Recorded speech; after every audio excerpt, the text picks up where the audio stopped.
Hey everyone, welcome to Quick Past. Today we're embarking on a journey through time, but not to admire the wonders of the ancient world or the marvels of bygone eras. No, today we're diving into some of the worst periods in history to be alive. From disease to war, poverty to oppression, these are times you definitely wouldn't want to experience, so buckle up as we uncover the dark underbelly of human history. Imagine, if you will, a world shrouded in fear. The year is 1346 and a darkness has descended upon Europe. It arrived silently, carried on the back of fleas, themselves unwelcome passengers on merchant ships sailing from the east. This was no ordinary pestilence, this was the Black Death, a relentless plague that would forever scar the human story. The culprit, we now know, was a bacterium called Yersinia pestis, but to those alive then it was a curse, a divine retribution. The symptoms were as swift as they were horrific. Swollen lymph nodes, bulbous and black, erupted on the afflicted, throbbing with pain.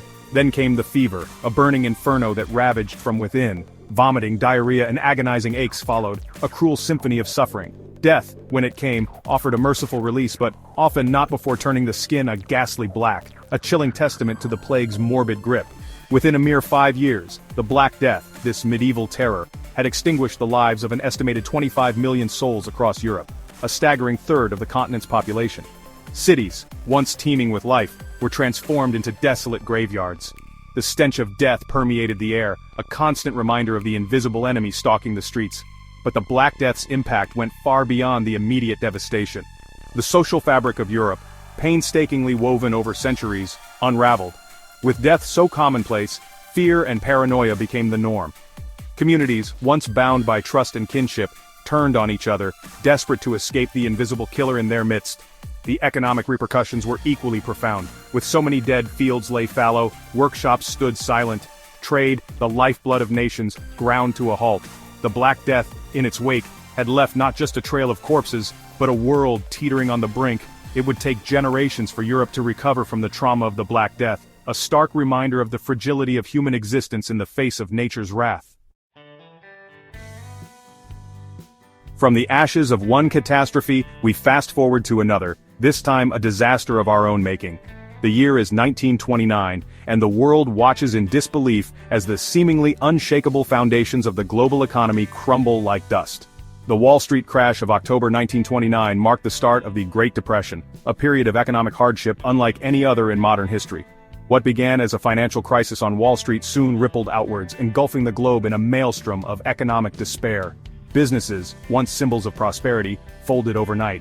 Banks, those supposed pillars of stability, locked their doors, leaving depositors stranded and penniless. Millions across the globe found themselves thrust into unemployment lines, their livelihoods snatched away by forces beyond their control. The faces in those lines spoke volumes. Fathers who once supported families now forced to accept charity, their pride swallowed with each bite of bread.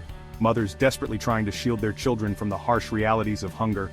The Great Depression was more than just an economic downturn, it was a social catastrophe.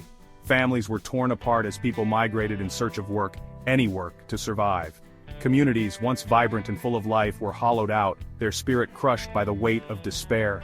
In the United States, the Dust Bowl, a devastating ecological disaster exacerbated by poor farming practices, compounded the misery. Millions of acres of farmland turned to dust, driving farmers from their land and fueling a mass exodus of refugees fleeing the dust storms that choked the skies. The Great Depression tested the limits of human resilience. It was a stark reminder that even in the midst of progress, the specter of hardship and despair lurks just around the corner.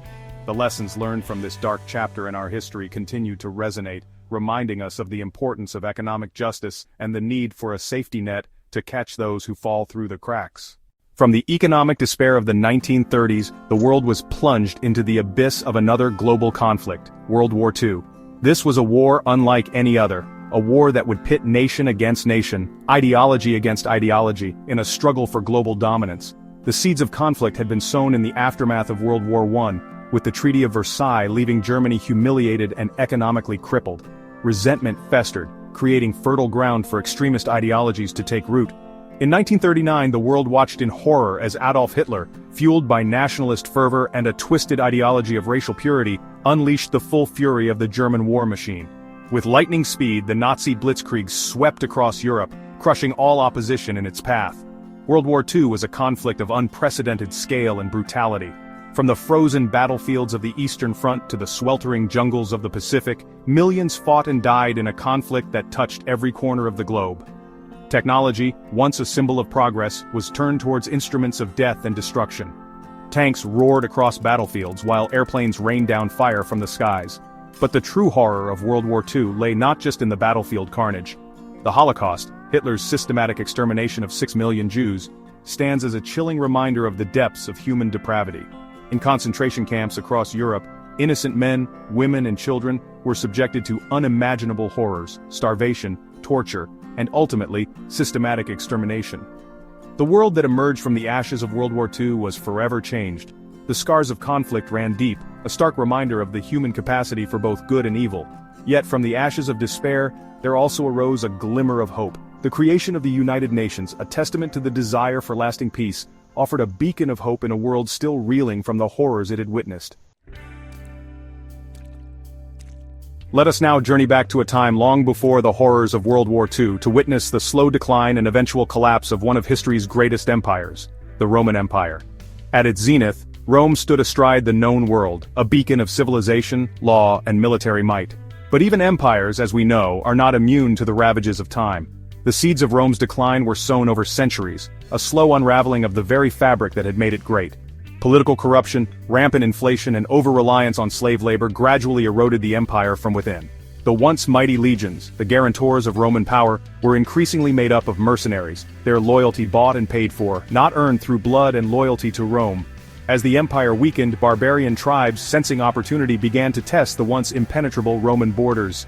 From the north came the Goths, the Vandals, and a host of other tribes driven by the desire for land and plunder. Wave after wave of invaders crashed against the empire's frontiers, each incursion chipping away at the illusion of Roman invincibility. In 410 AD, the unthinkable occurred. Rome, the eternal city, the heart of a mighty empire, was sacked by the Visigoths led by Alaric. The event sent shockwaves throughout the known world, a stark symbol of Rome's waning power. The Western Roman Empire, weakened and fractured, could not withstand the onslaught. In 476 AD, the last Roman emperor, Romulus Augustulus, was deposed by the barbarian general Odoacer, marking the symbolic end of an era. The fall of the Roman Empire was a pivotal moment in history, marking the beginning of the Middle Ages, a period often referred to as the Dark Ages. Yet, from the ruins of Rome, new societies and cultures would emerge, shaping the course of European history for centuries to come. The fall of Rome serves as a sobering reminder that even the mightiest of empires are not invincible. That all civilizations, no matter how grand, are ultimately transient. Our final destination takes us to 15th century Spain, a time when the Catholic Church held an iron grip on power. This is the era of the Spanish Inquisition, a period marked by religious persecution and a chilling disregard for human life. Established in 1478 by King Ferdinand II and Queen Isabella I, the Inquisition's stated aim was to eliminate heresy and ensure religious uniformity within Spain. In reality, it became a tool of terror, used to consolidate power and silence dissent. At the heart of the Inquisition lay the auto de fe, a public spectacle of punishment designed to instill fear and obedience. Suspected heretics, often accused based on flimsy evidence or anonymous denunciations, were subjected to public trials, their fate resting in the hands of inquisitors more concerned with confessions than truth. Torture, employed not as a means of punishment, but rather as a tool to extract confessions, became synonymous with the Spanish Inquisition. The methods employed were as varied as they were gruesome, designed to inflict maximum pain and break the spirit of even the most resilient individual. Those deemed guilty by the Inquisition faced a range of punishments, from imprisonment to confiscation of property. The most feared punishment, however, was death by burning at the stake, a public spectacle designed to serve as a warning to any who dared challenge the authority of the Church. The Spanish Inquisition cast a long shadow over Spain, its legacy one of fear, intolerance, and the suppression of intellectual freedom. It serves as a stark reminder of the dangers of religious extremism and the perversion of faith for political ends. The horrors inflicted in the name of God during this dark chapter of human history stand as a testament to the importance of tolerance, freedom of thought, and the separation of church and state. Thanks for watching Quick Past. We've journeyed through some of the darkest chapters in human history, witnessing firsthand the devastation wrought by disease, war, economic collapse, and religious extremism. While these periods may seem like distant nightmares, they serve as powerful reminders of the fragility of civilization and the importance of safeguarding the freedoms we often take for granted. If you enjoyed this video, make sure to like, subscribe, and hit the bell icon for more historical deep dives. Let us know in the comments which period you think was the worst to live in.